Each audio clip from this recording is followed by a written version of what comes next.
సుమారు 10 మంది గంజాయి తాగడమే కాకుండా విక్రయిస్తూ చైన్ స్నాచింగ్లకు పాల్పడుతున్నారని డీఎస్పీ తెలిపారు.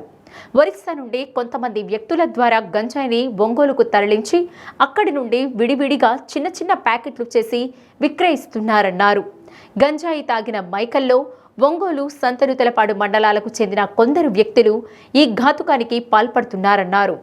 ఇంకా 5గురు పరారీలోనే ఉన్నారని, వారిని కూడా త్వరలోనే పట్టుకుంటామని తెలిపారు. గంజాయి నివారణ కోసం ప్రత్యేక టీం ఏర్పాటు చేసినట్లు తెలిపారు. గంజాయి విక్రయించిన, తాగి నేరాలకు పాల్పడితే కఠిన చర్యలు తీసుకుంటామని తెలిపారు.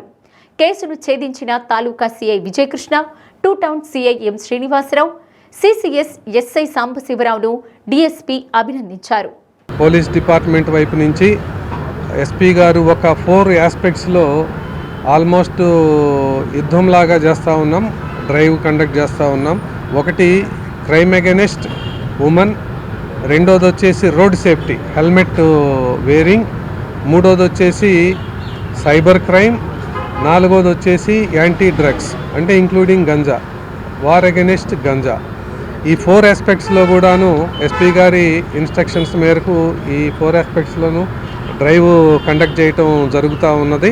అయితే గంజా విషయంలో మొదటి నుంచి కూడాను గవర్నమెంట్ కూడాను వెరీ సీరియస్గా ఉంది. అట్లాగనే డీజీ గారు కూడాను మాకు ఎప్పటికప్పుడు ఇన్స్ట్రక్షన్స్ ఇస్తూ ఉన్నారు. దీనికోసం గవర్నమెంట్ కూడాను ఈగల్ అని చెప్పేసి స్పెసిఫిక్గా మళ్ళీ గంజా నిర్మూలన కోసమే అని చెప్పేసి ఒక యూనిట్ను కూడా ప్రారంభించడం జరిగింది, మీ అందరికీ తెలుసు.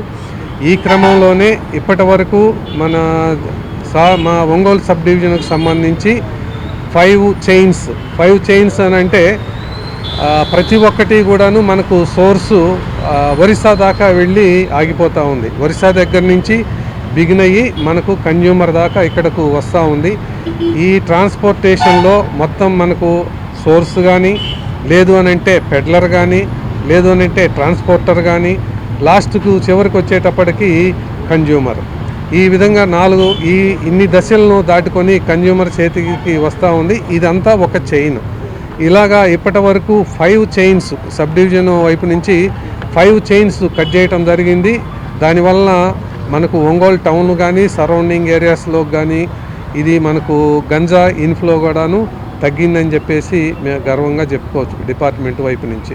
మొత్తం మీద కలెక్టివ్గా వచ్చినటువంటి సమాచారం మేరకు ఈరోజు మనం ఒక 10 మందిని ఈ విధంగా గంజాయి తీసుకురావటం కానీ, అంటే ట్రాన్స్పోర్టర్స్గా కానీ, లేదంటే వాళ్ళ పొజిషన్లో ఉండటం వల్ల కానీ, కొంతమంది ఇళ్లలో